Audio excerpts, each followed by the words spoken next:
first off to try some of this hair foil.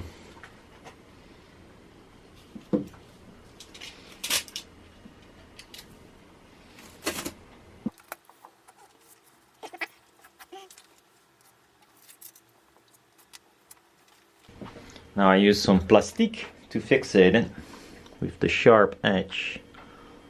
Though this has some burrs, that might not be ideal.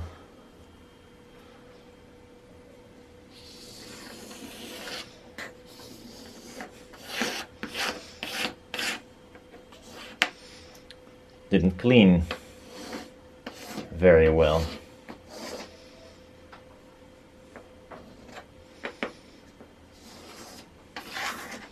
A softer thing would be nicer, but it does help instead of only rolling it.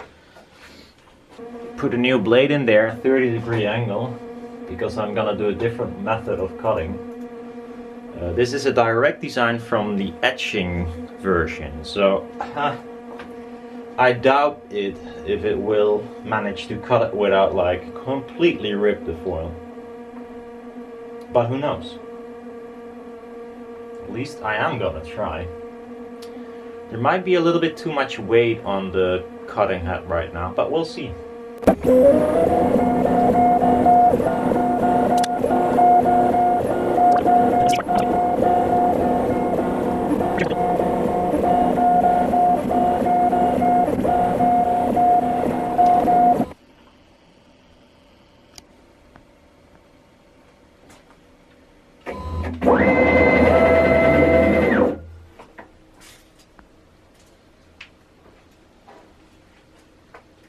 Well, it did in fact not fill. Surprise! I can hardly imagine, but we'll see. We're not there yet. So I'll cut this free. Then I remove this piece.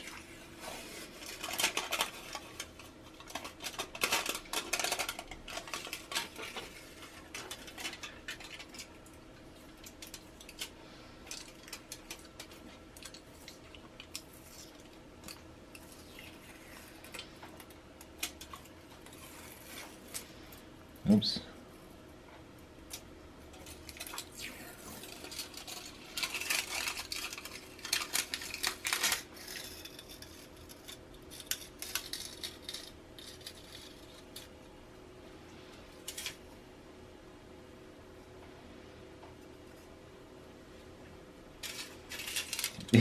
Do you see this sliver of aluminium? That's the trace that separates the tracks. It would be amazing if that didn't fail.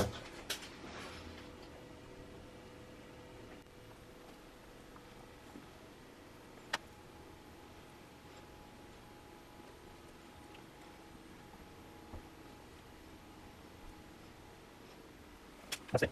We did. Yeah, we actually cut it. It even looks nice. I'll bring you in closer, but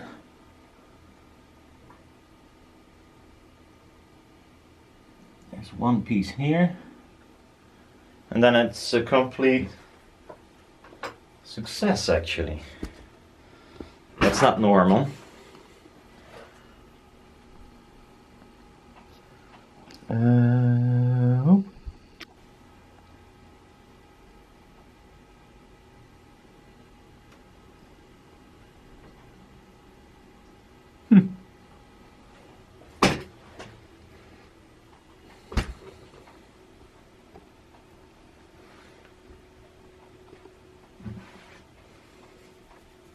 Okay, so that's 0. Well, it should be 0.3, but I guess it's a little bit more because of the knife width. It's really it's amazing. Nice knives, maybe? I don't know.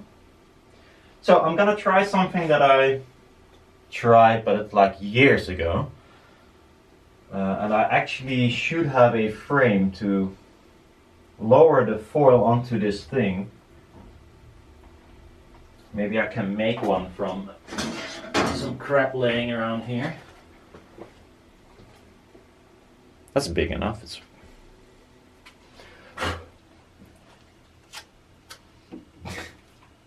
nice stretching frame I made.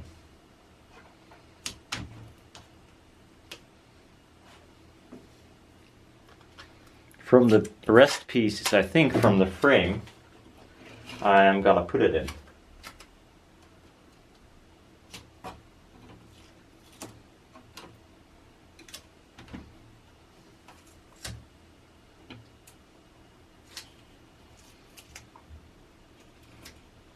It's not really stretched, but it's more like I don't have the ability to put a sticky thing on something without it like wrinkle all over the place. It's more of a better than nothing thing. Still not great.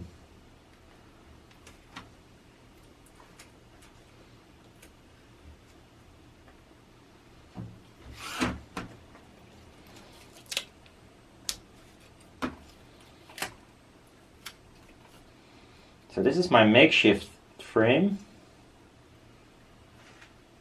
It's not completely nicely stretched, but good enough.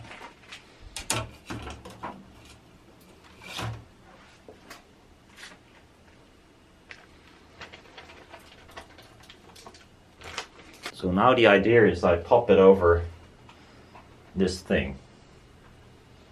Now ideally there would not be aluminium here, but there is. So I might need to get that away as well. It's a bit wasteful. But who expected that it worked the first time? I didn't.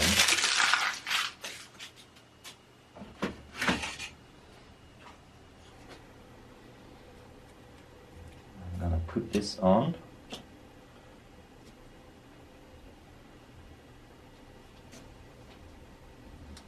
Make sure it sticks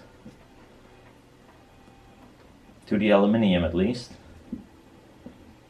I'm not gonna push it into the cutting mat as much because that's not where I want it to stick.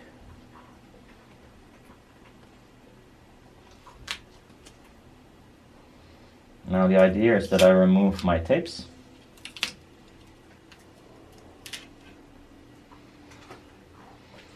And Rhonda cut me free thing.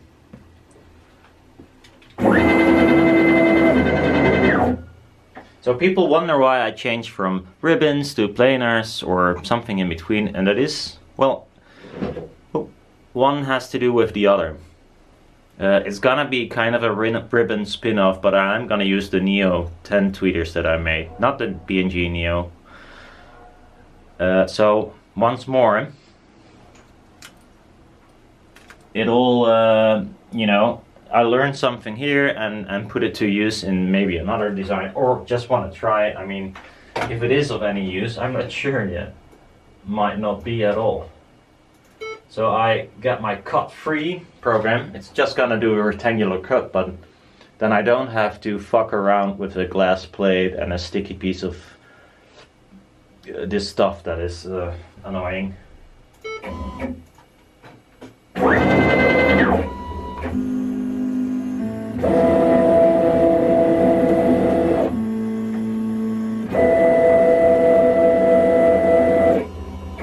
This is why I like a plotter in this style instead of a cameo.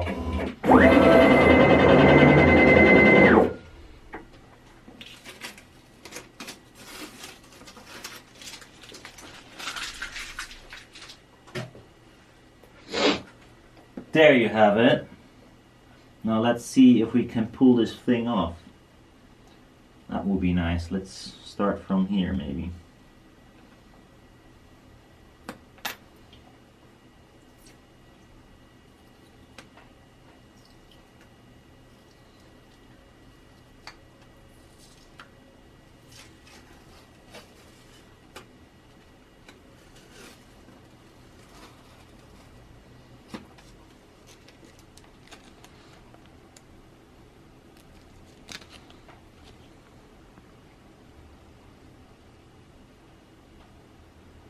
A trace on KAPTON foil.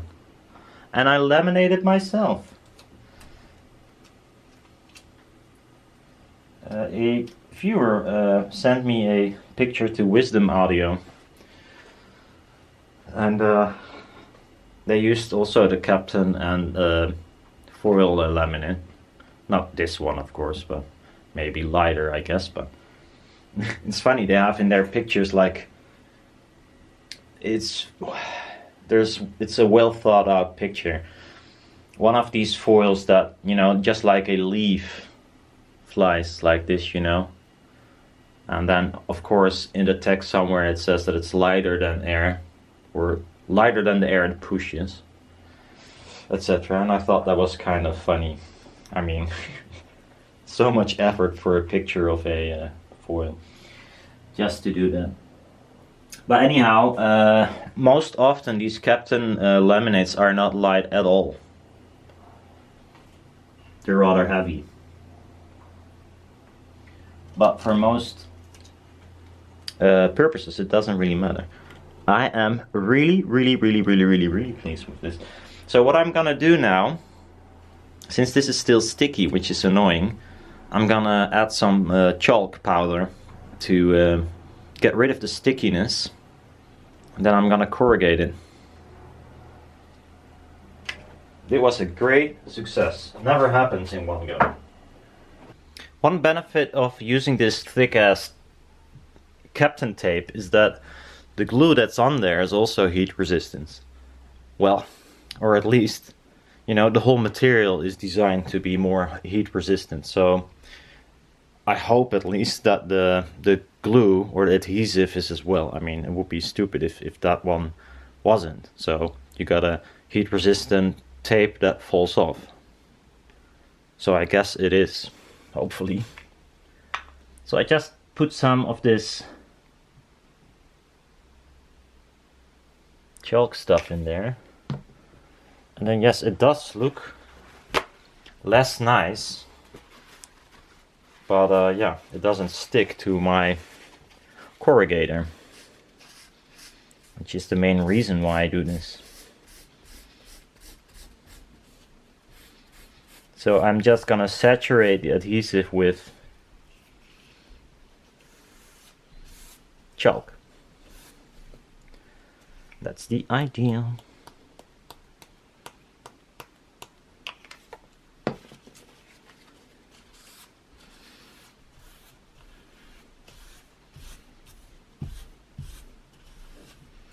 Then I can tell you something about the design. Why it looks the way it is. And I'll lower you for it. Hey, I liked it better top down, like this.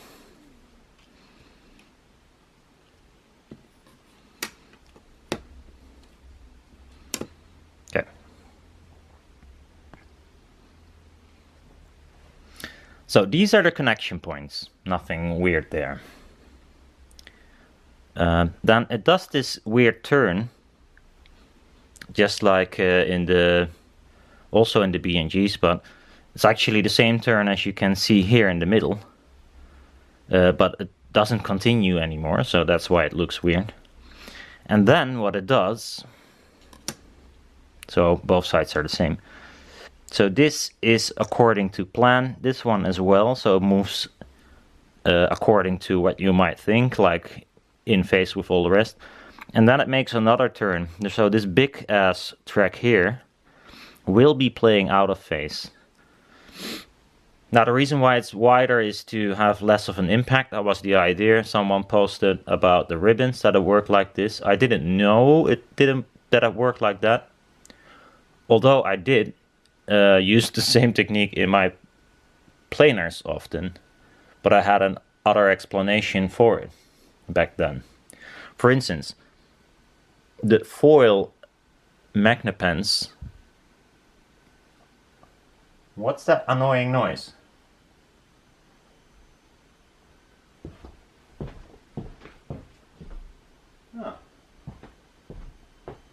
Oh nice, it's my light bulb Well, that's not gonna last very long, I guess.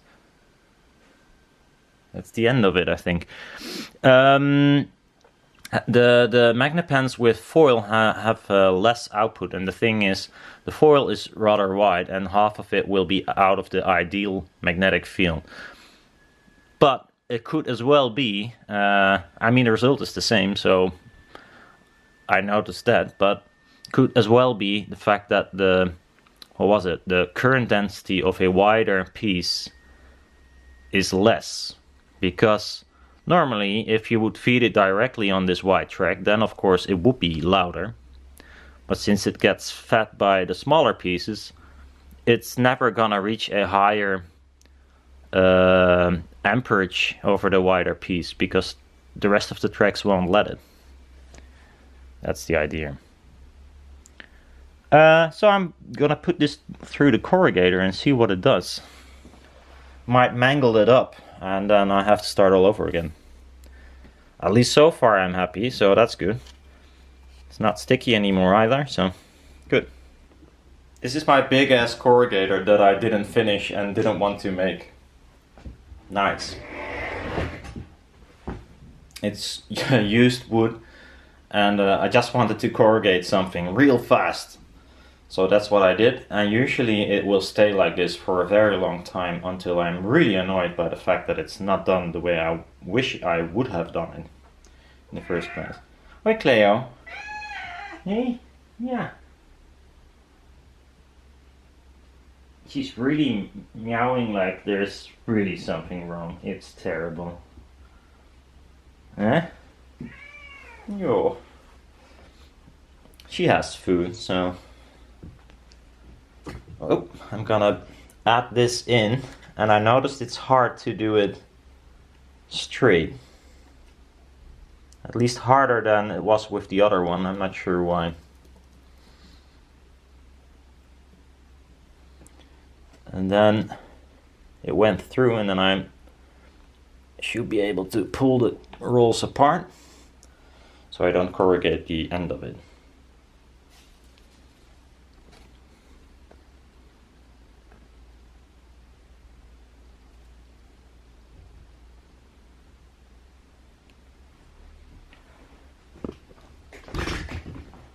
Jesus, why is there always a beer in the shop? Should clean here. So I got this right now, and the ends are gonna be attached on a flat piece, so I'm gonna flatten that a little bit. So, made the holes a bit larger, maybe a bit too large, but it makes it easier to recess. Yeah.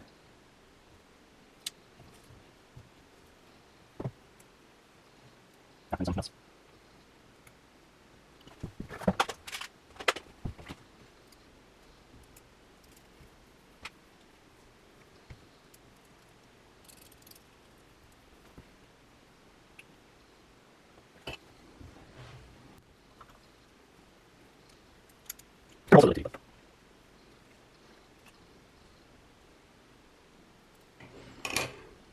Now what tension to use, I don't know. Yet. I'm gonna attach some tape to this so I am able to stretch it a little bit more easy.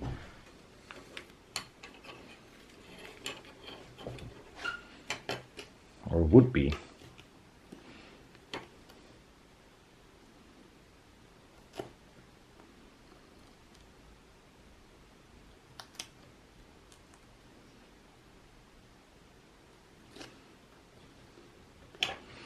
This will have to do for now.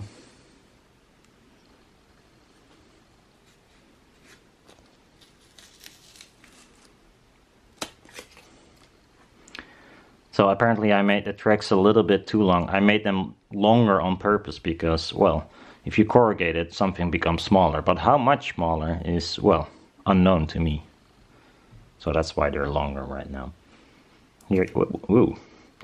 And here you can see that the screw is a little bit too deep, which makes this this looking a bit wonky.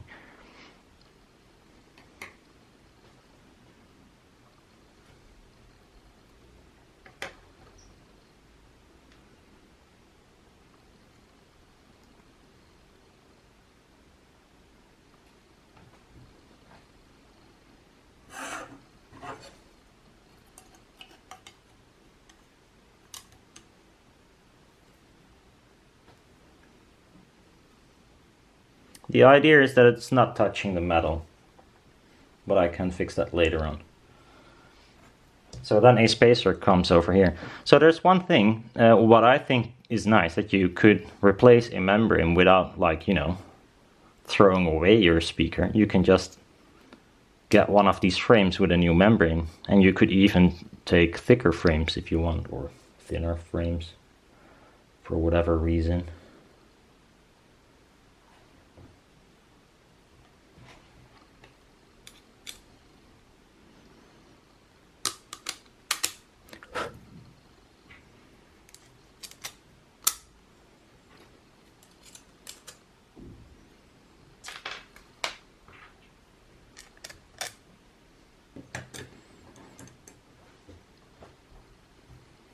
And we get the other plate.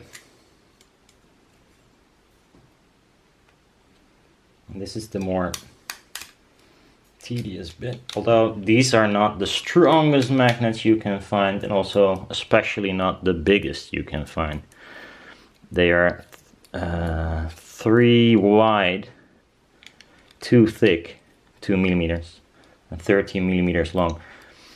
If you compare that to B&G, they're 5 wide and 3 thick. So in all dimensions, they're thicker, and they're 50 or something long. I used 2 of 30, so mine is a bit longer, but it doesn't make up for the fact that it's not N52 grade, it's only 37. So there's much to gain if you buy a little bit more expensive magnets. But these were the ones I bought a lot of because they're cheap. And well, it gives you a lot of opportunity to play around with it. Not filming it correctly. Then I had a... I think this is the right one. Yeah.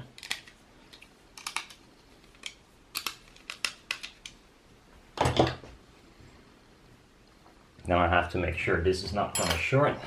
Whoops, which it is right now.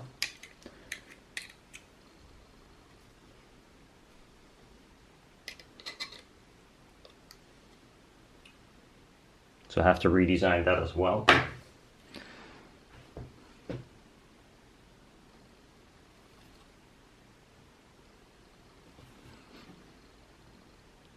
Well, let's see what it does. I mean, excursion-wise, it is not allowed to excurge as much as it will be a flat membrane. So I wonder. These spacers might not be thick enough to give the membrane enough room to move. Oh, one question always is, what is the impedance? At least it is my question, and I didn't check. I used random foil in this case, 15 micron, and I believe it is too thick, so this one is probably really low. Okay, shall we do a guessing game? 2.2 is my guess. Ooh, right on the money. Not of what I thought of. It's far off, but it is more pleasing. Since 3.4 is quite doable. So that's even better. I'm glad it's not the way I thought it would be. Some wins, some losses.